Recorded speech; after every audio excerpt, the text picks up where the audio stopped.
Assalamualaikum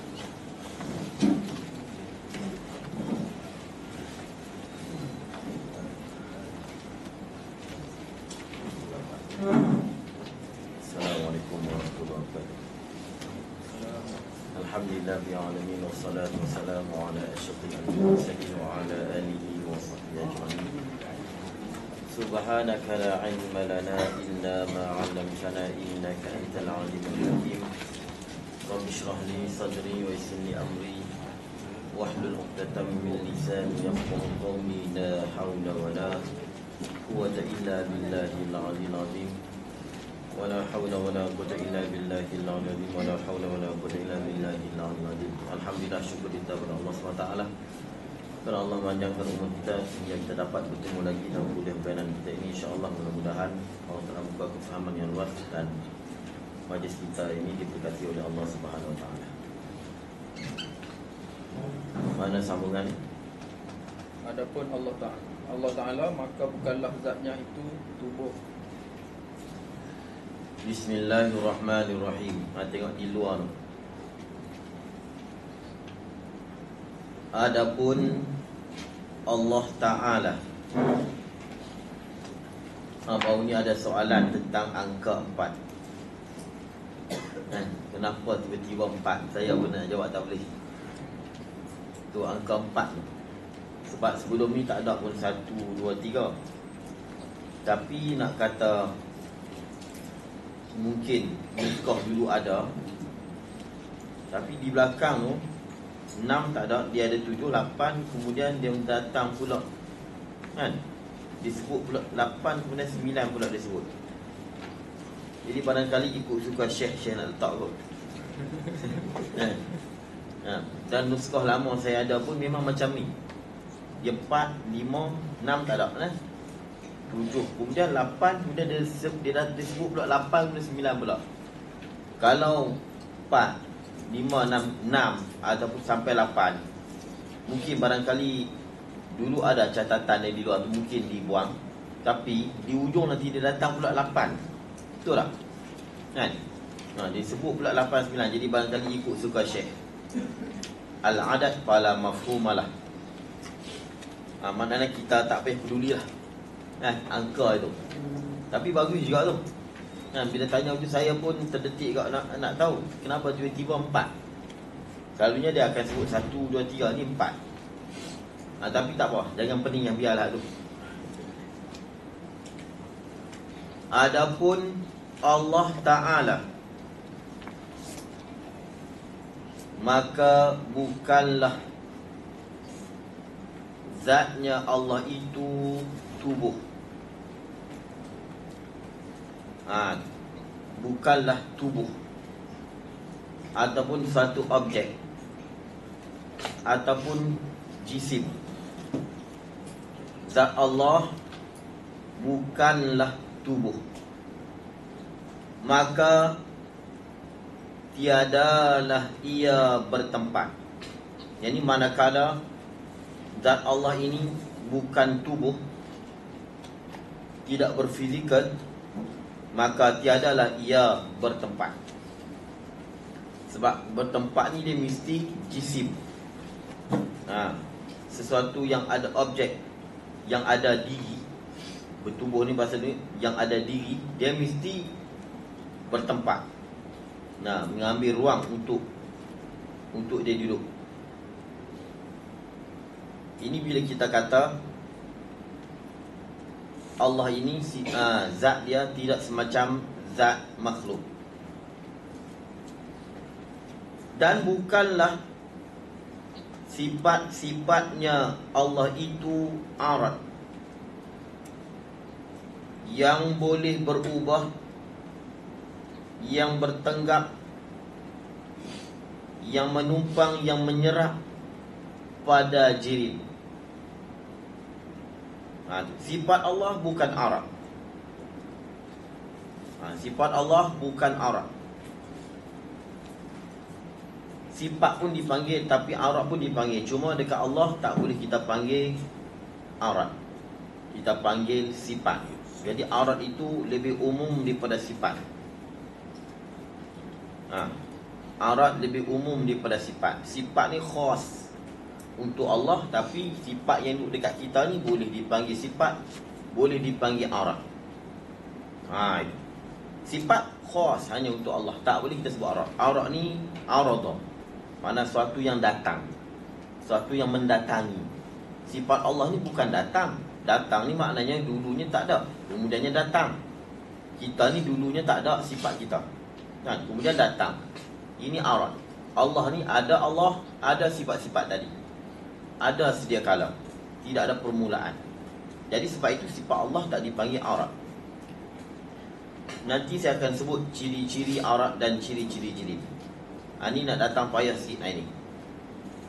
Dan bukanlah sifat-sifatnya itu arat yang boleh berubah. Ini kerja arat, ini sifat arat. Arat ni dia berubah, dan dia tak kekal dua masa. Dia ada, dia hilang, kan? Asalnya ada, kemudiannya tak ada. Contohnya panas di air, kan? Kemudian dia berubah jadi sejuk. Itu dia berubah. Tapi kalau ilmu makulatul asyarah, dia ada arak-arak yang tak berubah. Dia ada arak yang tak berubah, yang kekal. Dia panggil sifatul rasikhah. Macam masin air laut, kan? Itu dia panggil sifat rasikhah, arak yang rasikh. Dia ada yang tak berubah, yang tak kekal, sebentar saja. Macam merah orang malu, kan? Pucat orang takut, itu sebentar saja, kemudian dia hilang. Itu adalah ilmu makulatul asyarah. Ilmu ni kena faham Baqarah baru boleh mengaji. Tapi kalau mengaji ilmu tu macam kita mengaji sains, cukup sesuai lah tepat ni kalau baca. Tapi Baqarah tak tahu bila nak habis. Mengaji makulat ni, Allah, alhamdulillah. Dia akan bincang semua. Aina, mata, kam, kaifa, zaman. Dia akan cerita.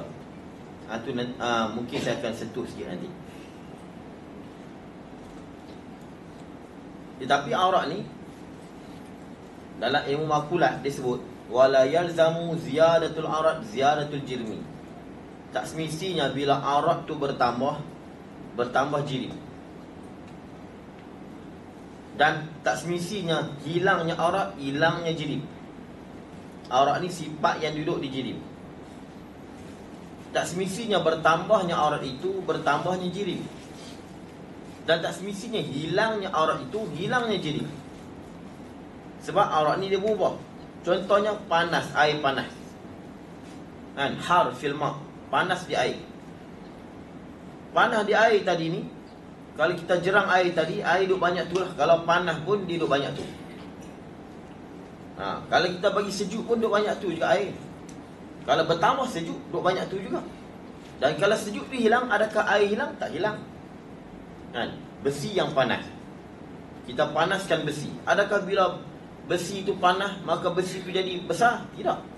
Macam tu juga.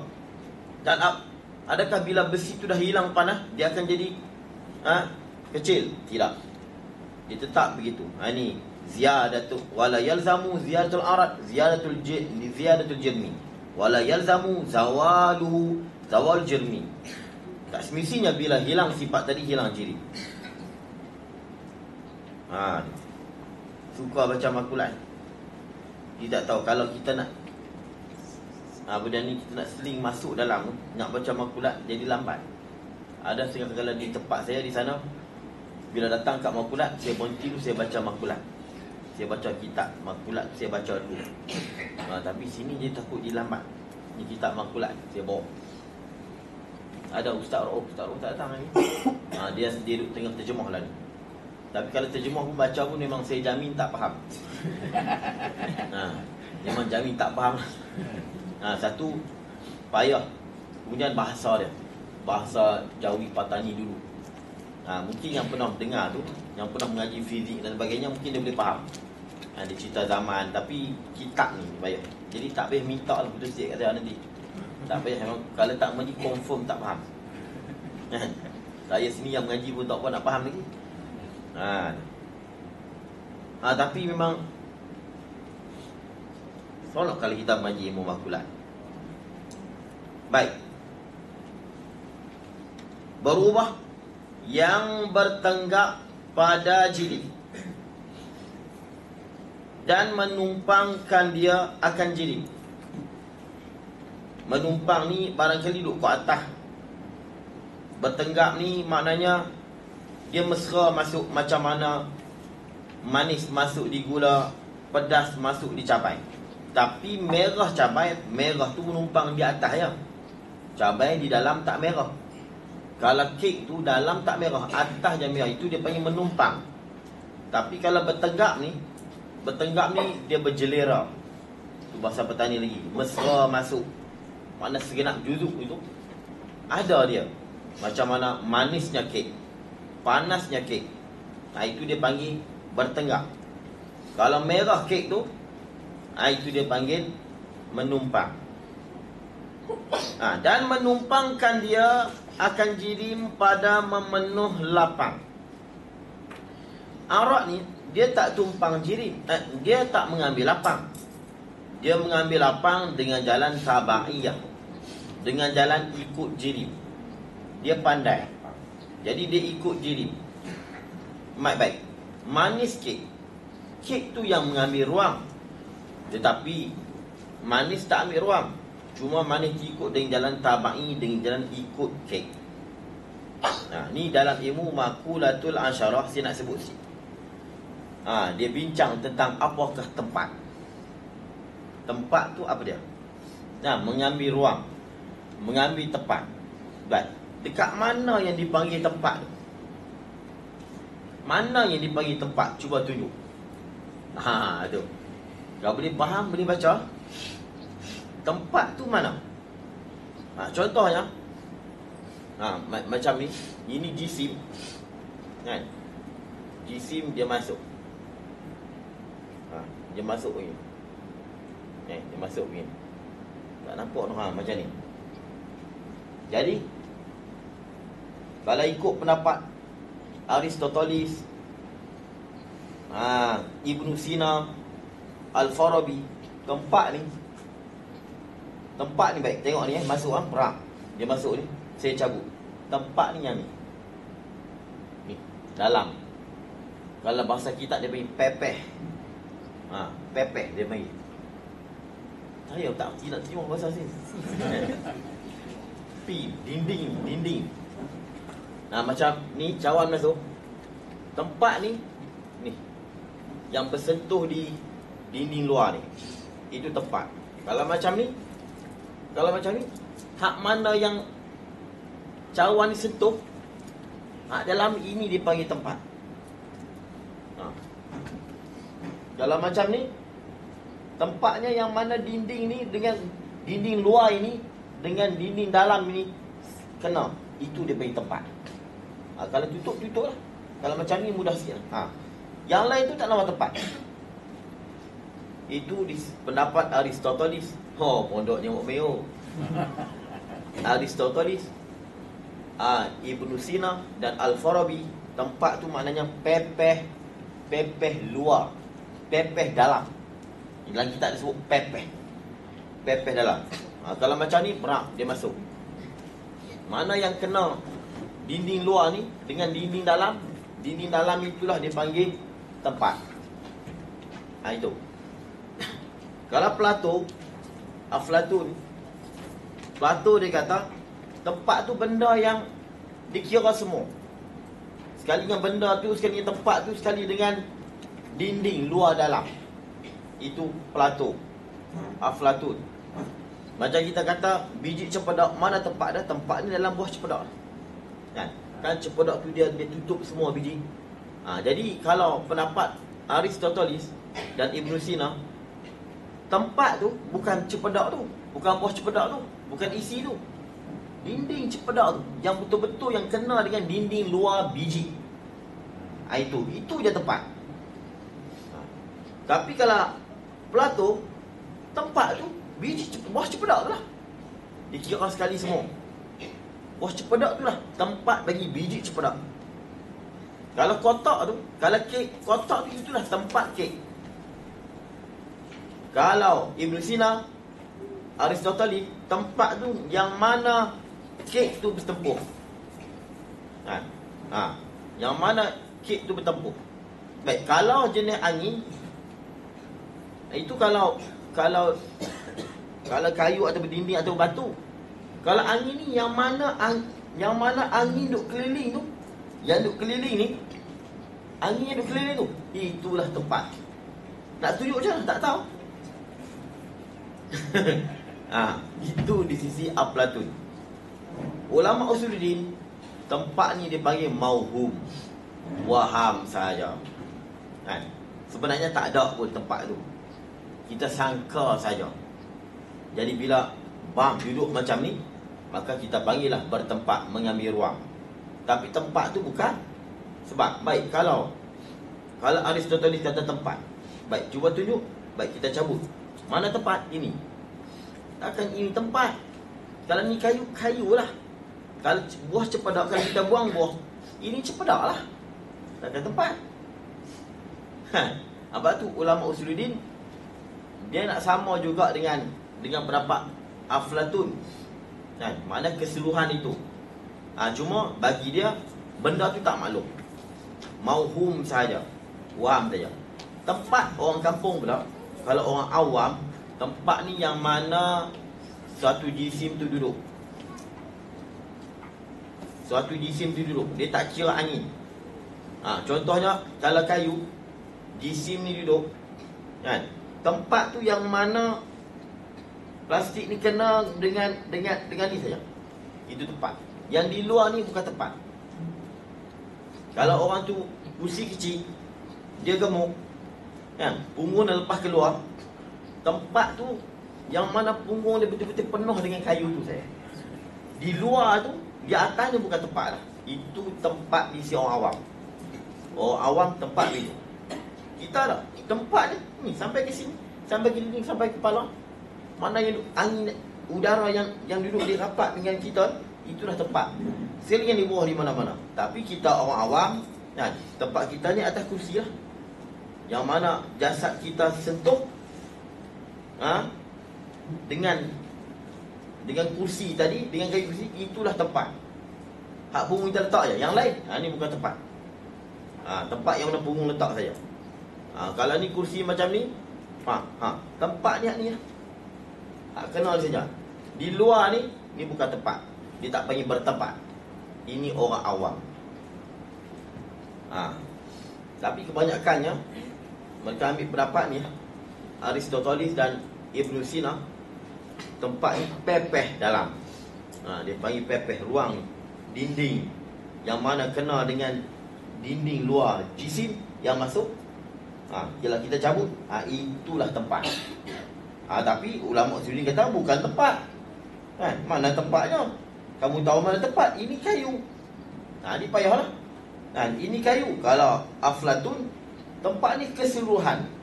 Maknanya benda ni semua ni dipanggil tempat juga. Ni pun dipanggil tempat juga.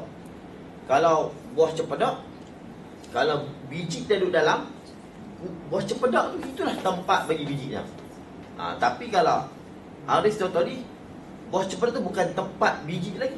Tempat dia ialah dinding yang menutup dinding luar biji cempedak. Ni dalam makulat ni. Tapi hak ni hak senang je saya sebut. Saya tak faham juga, tak tahulah. Tu hak senang sikit, agak-agak saya nampak boleh faham. Tu tempat. Sampai tahu waktu dia bahas. Kalau bahas, saya nak bahas ni sampai malam ni, kau nak bahas tempat ni. Orang nak cerita. Hebat juga ilmu-ilmu ni. Saya cari, dalam kaum dewan ada. Tapi saya lupa. Dia tak tanda. Ada kawan cari, dia ada nama dia. Istilah dalam sains, ada nama dia. Betul ingat? Tak boleh cari. Dan dia tulis makulat. Dia tulis makulat. Ada satu istilah nama dia. Memang Al-Farabi orang pakar dari makulat. Dan saya tanya di syekh-syekh di luar negara Arab, Dia tanya, kamu mengaji di sana ilmu apa? Dia kata, saya pernah mengaji ilmu Maqulatul Asyarah, ilmu Jadal, Al-Bahs wal Munazarah, ilmu Al-Istiqaq, ilmu Wada'i, ilmu Wada'. Dia kata ilmu-ilmu ni sebenarnya dah tak ada tempat kami. Dia kata ilmu-ilmu ni ilmu dulu, dah tak ada dan tak ada orang guru yang mengajar. Dia kata, macam mana boleh ada di tempat kamu? Dia kata, macam mana boleh ada di tempat kamu? Kalau begitu, dia kata, ilmu ni dah ada di tempat kamu sebenarnya. Ilmu agama dia ada di tempat kamu, bukan di tempat kami. Dia terkejut. Dia kata, aku pernah dengar saja Maqulatul Asyarah. Aku pernah dengar. Dan memang Al-Farabi dia ada kam kitab tentang makulat, tentang bahas tentang kam, kaifa, aina, apa itu tempat, apa itu zaman. Memang Al-Farabi ada bahas. Dan Ibn Sina ada bahas. Dia kata ilmu ni ilmu dulu dia tahu. Dah tak ada guru, dah tak ada siapa yang boleh mengajar. Dah tak ada guru yang mengajar dia tahu. Tapi di tempat saya pun bukan di Malaysia, di Patani. Di Patani mesti tempat ya. Tempat saya duduk tu. Dia katakan itu ilmu ni duduk di tempat kamu, bukan duduk di Arab. Dia kata begitu. Banyak ni. Nak beritahu kata ilmu ni bukan nanti di luar. Ingat tidak ada di luar sana. Dan saya sendiri mengaji. Biar tu kita jangan pelekeh ulama-ulama Melayu kita. Saya sendiri saya mengaji di Patani, mengaji di pondok-pondok di Kedah, di Mata. Saya pergi di Arab. Tak sesedap guru Patani, guru ni. Syekh Arab tadi nak lawan sedap. Sedap guru kita ni, guru Melayu kita. Dan di Kedah sendiri yang saya mengaji tu, Haji Rahman Guat Payang. Tak ada kalau di negara Arab tak ada. Kalau kita cerita dia pun tapi. Dia kata aku pun tak tahu. Dia berkata gitu. Tak bersih pun. Sedap guru kita. Guru pondok kita je. Tengok sepan sengit okok daun ni. Kancing tak habis. Tali pinggang besar tu kan. Nampak begitu saya kata, tutup duduk mengajar di pondok, dia mengajar tiang. Tu saintis besar. Saintis tu. Cuma tak nampak saintis lah. Okok daun tentu pro kan. Perlu nak mengajar dulu pondok-pondok dulu lah. Okok daun je. Sebenarnya tu saintis yang hebat. Kita kata apa? Kolot. Di ketinggalan. Bukan. Kalau nak suruh saya cerita kehebatan tu pun nanti. Rupanya tu sandar tiang saintis besar. Dia cerita ambil ruang, mengambil lapang, itu saintis. Dia cerita tu hebat. Dia cerita makulat. Dulu guru cerita apa? Jirimi dia bergetar dia. Dia geletak. Rupanya dalam ilmu fizik pun ada. Dia sebut getaran tu. Tapi guru sebut berdejut. Jirim ni dia berdejut. Aduh. Jadi kita dengar ni Tok U ni apa cerita ni kan, zaman orang tak menjilah. Rupanya fizik tu bahas. Berdejut tu, bergetar tu. Gas macam lain kan, gas dia tak rapat. Lain. Air macam lain. Itu kena mengaji balik lah. Kena tengok balik ni, tuan-tuan dulu pakar lagi. Itu nak beritahu kata hebat ilmu-ilmu. Guru pondok ni hebat ilmu-ilmu dia. Kita kadang-kadang kita nampak alah guru pondok. Guru tak ada apa. TJ pun tak ada. Jangan. Sebenarnya hebat ulama-ulama kita. Kadang-kadang kenapa kita sibuk ambil ulama luar masuk. Dan sanjung tak ada apa, kadang kita sanjung lebih daripada kadang guru-guru pondok ni, guru ni ditinggalkan. Ni saya tengok ni satu penyakit juga.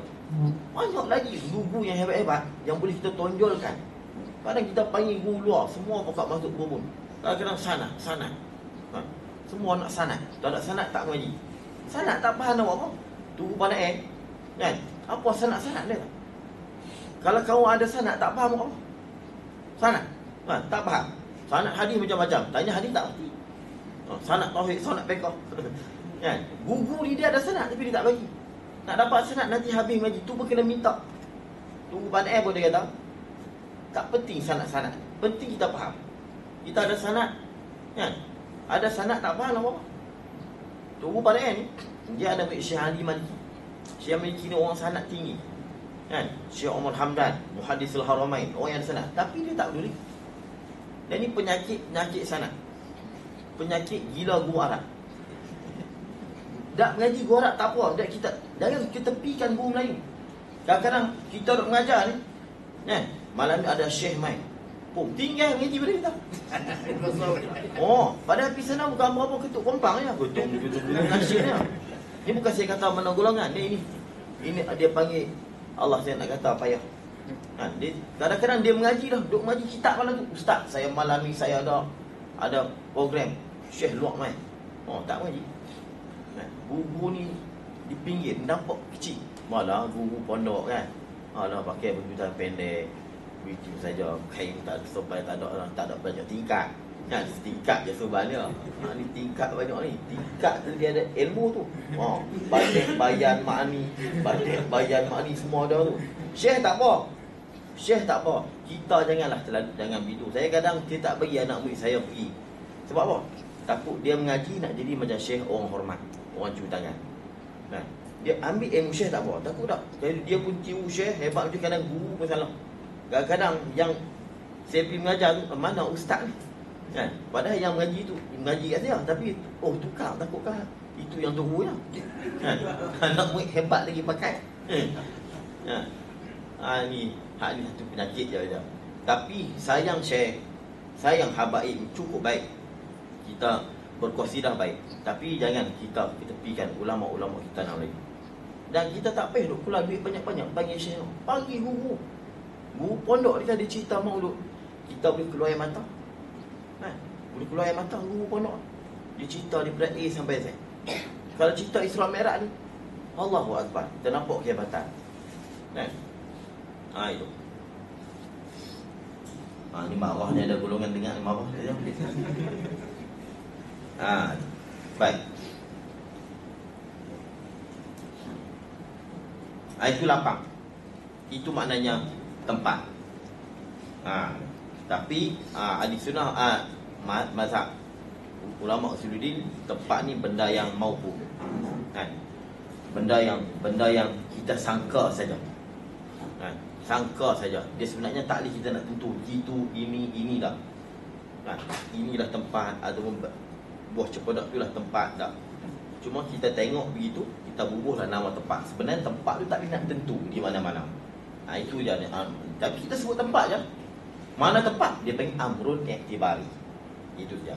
Amrun i'tibari. Tempat tu amrun i'tibari. Kamu tengok benda masuk ini duduk macam tu, tempat lah. Maknanya benda ini bertempat. Tempat tu mana? Tak boleh nak tentu. Ini dalam mazhab ulama Usuluddin. Kalau kita pergi tentu itu, saat ni mula nak bergaduh. Bergaduh. Baik, okey, lalu kamu cabut benda tu. Baik, tempat kan dia? Kalau tempat, kenapa di sini tak pergi tempat, di luar ni? Kenapa atas tak diberi tempat? Dia bergaduh gitu. Lepas tu ulama Usuluddin lepas tangan. Dia lepas tangan. Dia hanya sebut bila nampak satu benda masuk, makna benda itu bertempat, mengambil ruang. Ruang tu apa dia? Itu amrun i'tibari. Macam benda pecah patah lah. Dia macam tu. Ni. Baik. Hanya dan menumpangkannya pada memenuh lapang, memenuh ruang. Hanya tu jaga. Hanya sifat Allah itu benda ataupun perkara yang ada, yang tiada bercerai daripada zatnya, zat Allah. Sifat Allah ni ada yang tak bercerai daripada zatnya Allah, yang kekal. Dia bukan asing nak. Kan? Dia tu duduk di Allah sedia kala ada Allah, ada sifat tadi. Sebab kadang-kadang ada orang tanya, sebab tu Mu'tazilah dia tak mau. Mana dia mengkosongkan Allah daripada bersifat. Sebab dia takut faham ta'addudul qudama, berbilang-bilang benda qadim. Kalau makni sifat-sifat Tuhan qadim, mana Allah qadim, mana berapa banyak qadim dekat Tuhan. Tu dia tak mau. Dan ada kata setengah pula, kalau itu ustaz, maknanya sifat-sifat ni macam alat. Seolah ni sifat-sifat ni macam alat. Kudrat Allah tu macam alat untuk Allah mencipta. Kita kena faham, alat ni benda yang terasing daripada kita tu alat. Yang duduk dalam badan kita tak punya alat. Yang duduk sekali yang kita tak punya alat. Alat ni mana? Cermin mata. Benda boleh pisah tu dia panggil alat. Pen. Itu dia panggil alat. Kan? Jantung benda duduk dalam badan kita, dia tak panggil alat. Dia panggil anggota. Kan? Anggota tubuh badan kita. Allah, dia tak panggil alat sifat-sifat ada sebab apa? Ada di Allah sedia kala senantiasa. Tak bercerai tanggai. Ni kadang-kadang tak ustaz nampak macam alat. Kenapa faham alat? Alat macam cangkul, kan? Pisau. Cangkul bukan duduk dalam badan kita. Bila kita nak guna, kita pakai dia. Itu dia panggil alat. Yang duduk di dalam bukan alat. Kan? Tak ada dalam bahasa Melayu disebut alat. Apa lagi sifat Allah yang duduk di Allah sedia kala tidak dipanggil alat. Tak bercerai daripada zatnya Allah. Takut dia faham begini, Allah nak buat kena pergi ke kudrat. Bukan begitu. Dah sebutnya, nak sebut satu-satu dia macam itulah. Tapi sebenarnya bila Allah nak buat kun fayakun, tanpa perlu nak kena pusing guna pergi ke sepidak. Dia serentak. Dan bukanlah tiap-tiap perbuatannya Allah itu daripada suatu yang telah ada. Kita buat sesuatu daripada sesuatu yang telah ada. Tapi Allah buat sesuatu daripada sesuatu yang tidak ada. Kita hanya membentuk. Kan? Kita hanya membentuk dan mencorak. Sebenarnya kita tak buat pun. Dia dalam bahasa Arab dia sebut ijad. Dia mesti daripada tidak ada kepada ada, dia panggil ijad. Dan bukanlah tiap-tiap perbuatannya Allah itu daripada suatu yang telah ada. Hanya boleh dikeluarkan dia suatu daripada adam, daripada tiada kepada wujud. Ikhrajul mumkin minal adam ilal wujud. Mengeluarkan mungkin daripada tiada kepada ada. Atau ibrazul mumkin, menzohirkan, menimbulkan. Menimbulkan mungkin sesuatu daripada tidak ada kepada ada. Kita mengubah, membentuk.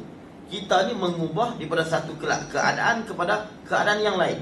Mengubah daripada satu kelakuan kepada kelakuan yang lain.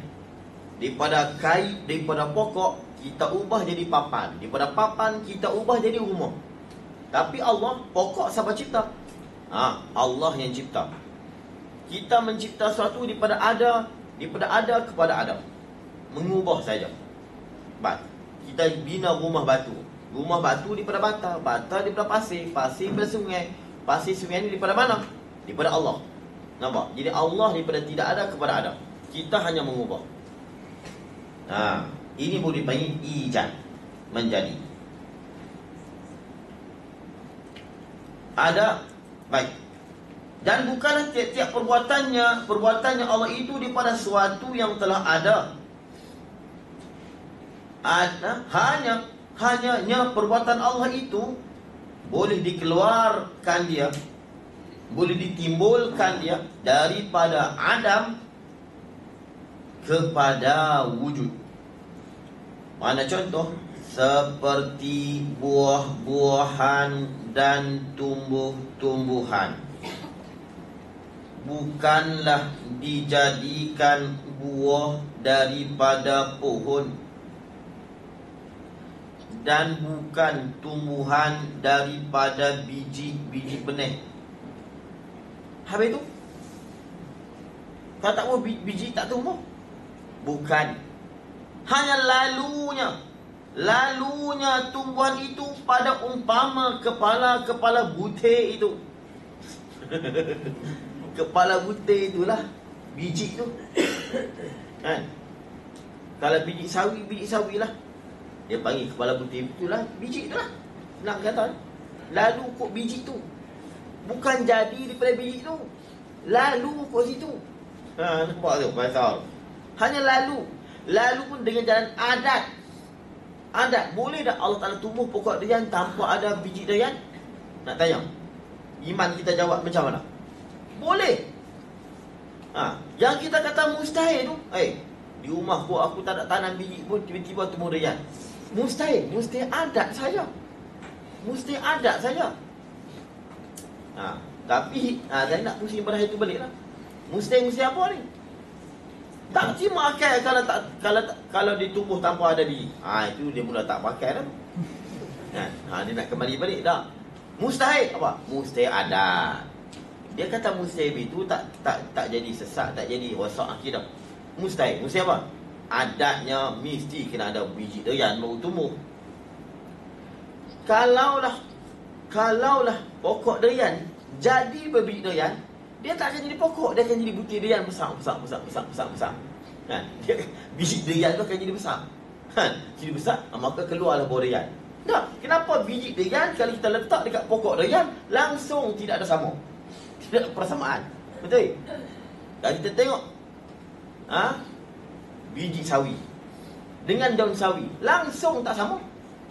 Kalaulah daun sawi ni jadi daripada biji sawi, nescaya biji sawi akan membesar, kita boleh makan, dia tak akan jadi daun. Tapi kenapa biji sawi lain? Dan apabila sawi ni jadi, biji sawi tetap macam tu, dia tidak membesar. Betul? Dia lalu tu ya, kita tengok kucai, kita tengok toge, kan? Dia pecah, pam, keluar kulit, pam, dia jadi toge. Dia bukan jadi pada biji tu. Dan kadang-kadang dia punya kulit dia duduk kat atas. Nanti yang kita beli yang hitam, dia duduk kat atas ni. Maknanya dia bukan jadi daripada situ. Hanya Allah bagi lalu. Adat dia, Allah bagi lalu kat situ. Dan Allah boleh buat jadinya toge tanpa ada biji toge. Tapi adat Allah, Allah akan ikut melalui sabab dan musabab. Begitu. Ini betul-betul akidah betul macam ni. Kita jangan kata kalau pokok durian jadi biji durian lah. Mana boleh jadi pokok durian kalau tak ada biji durian? Biji durian jadi daripada biji. Maknanya, kan Allah menjadi daripada benda tidak ada kepada Adam. Kalau durian jadi daripada biji, maknanya Allah mengadakan pokok durian daripada benda yang sudah ada. Faham? Maknanya lebih kurang kita daripada kayu jadikan papan. Itu Allah daripada biji durian jadikan pokok durian. Jadikan sama. Habis itu kita bercakap. Cuma kita bercakap boleh. Cuma kita kata lalu kat situ. Lalu. Hanya lalu kat kepala butir. Nanti faham? Lalu kat kepala butir itu saja. Dengan jalan adat. Nampak? Dengan jalan adat. Allah boleh buat lain pada itu. Tapi Allah tak buat. Jadi nak buat boleh. Dia nak mengajar kita begitu. Kita buat ni kena ikut tertib, kena ikut dia punya peraturan dia.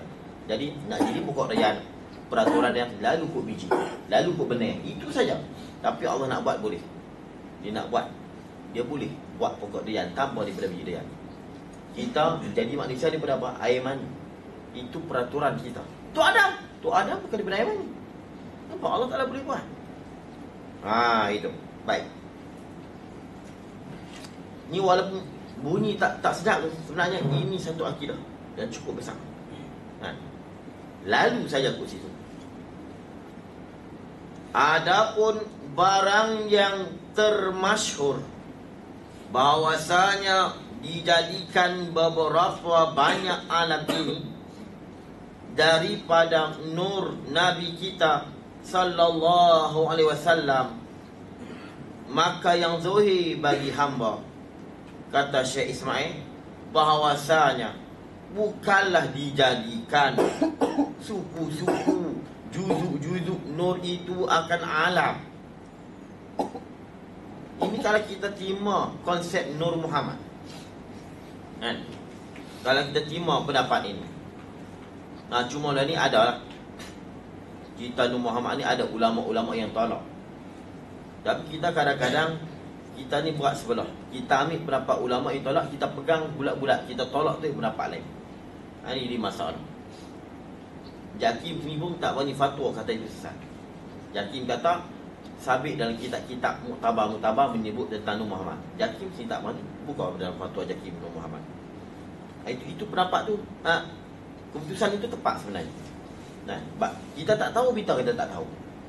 Ni kadang kita ambil pendapat yang kita sokong, lalu kita nafikan keseluruhan. Ini banyak berlaku. Kita tengok macam mana mazhab Hanafi, Hambali. Mereka tak tolak mazhab lain. Mereka tak tolak. Bagi mereka ini pendapat kami. Masalah kita sekarang ini, kita tahu saja kita tolak habis pendapat lain. Ini dalam surah khabar, sembahyang hari raya wajib. Dia kata sesat, salah bagi orang yang mengatakan sembahyang hari raya ni sunat. Sebenarnya yang mengatakan wajib ni memang dah ada mazhab Hanafi memang kata wajib. Tapi Hanafi dia tidak kata aku yang betul, Syafi'i salah. Dah. Syafi'i tak kata Hanafi yang tak betul dah. Tengok cara ulama dulu. Tapi kita sebut dalam surah khabar, silap bila kita mengatakan sembahyang hari raya itu sunat.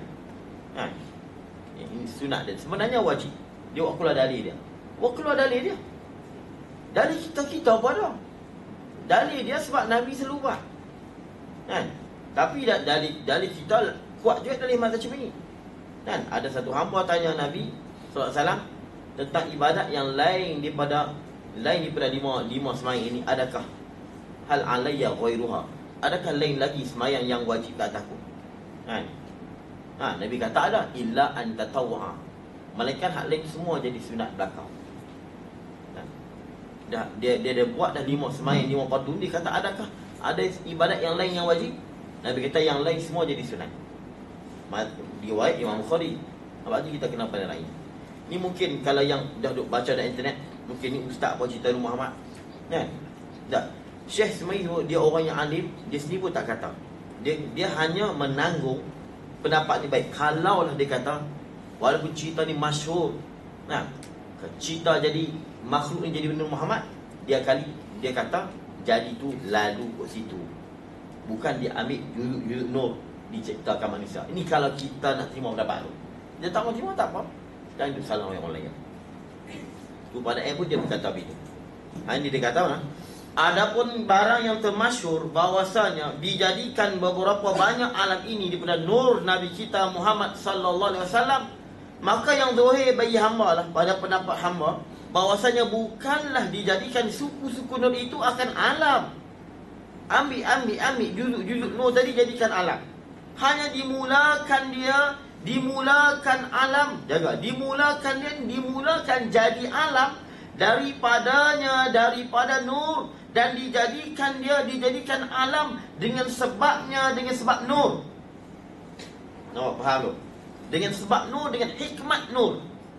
Wallahu alam. Hadis ni wallahu alam. Tabari dia lepas diri. Mana jangan kata kat aku lah. Kalau ada ulama kata sabit Nur Muhammad, kalau jadi macam tu dia kata. Kalau kita tak mau terima, tak saya. Tak terima lah. Ini cara ulama dulu. Macam ada Imam Syafi'i. Imam Malik lain daripada dia tak ada kata Imam Malik. Itu pendapat dia. Imam Malik tak ada kata pada Imam Syafi'i. Itu. Ini begitu juga tentang Nur Nabi Muhammad. Walaupun hadis Nur Muhammad tu memang ditikai. Hadis Jabir tu memanglah.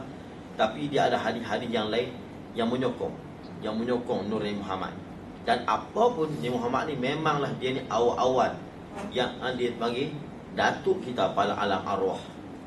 Nabi Muhammad ni bapa bagi Tok Adam pada alam arwah.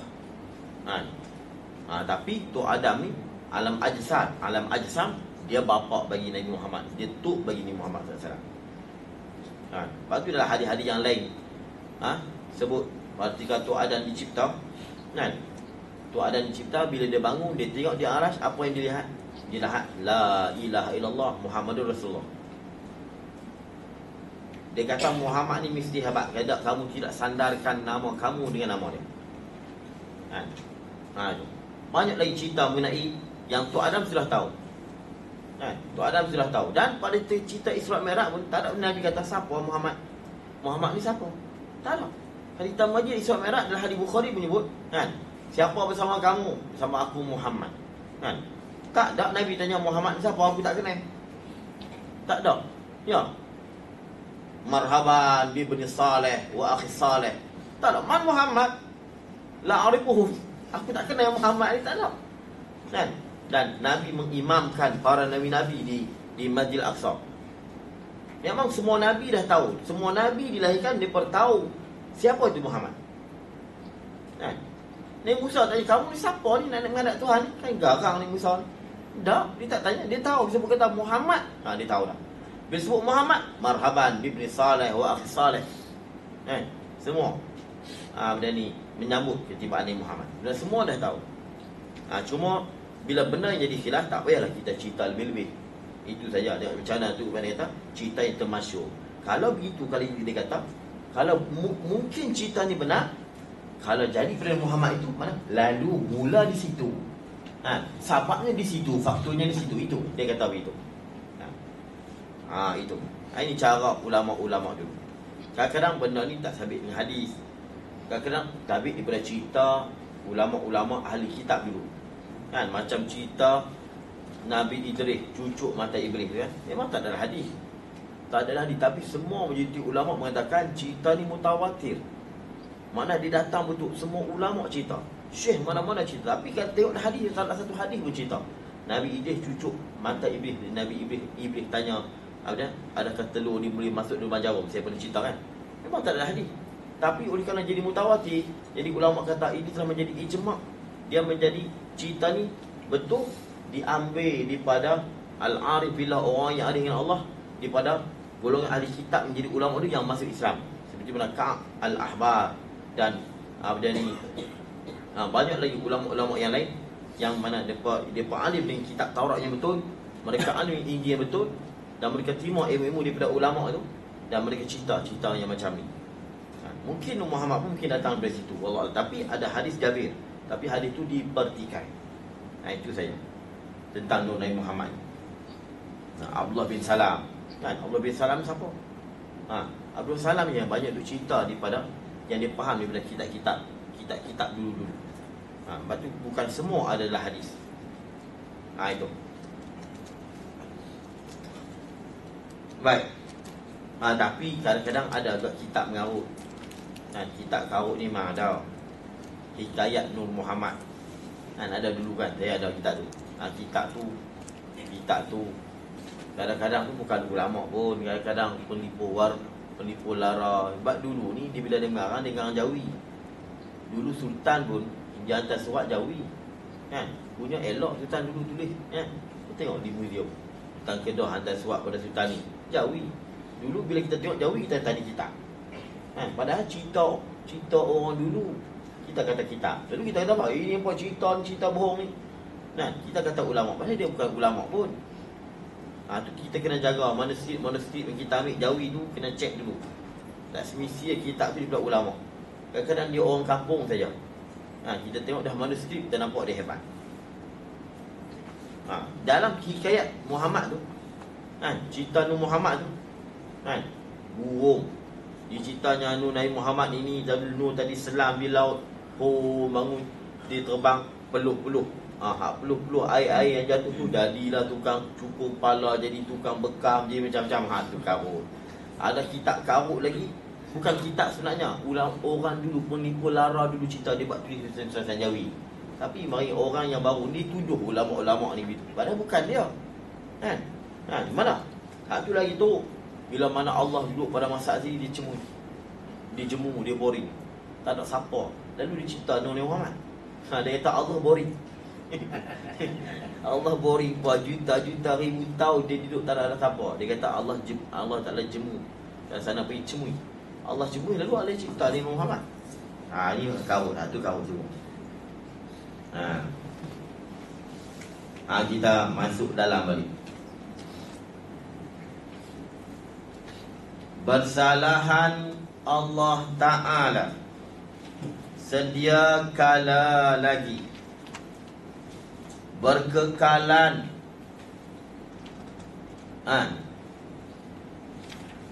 yang baru. Bersalahan Allah Ta'ala sedia kala lagi, berkekalan. Sedia kala ni hak dulu azali, berkekalan ni abadi ke depan. Berkekalan ni ke depan. Kalau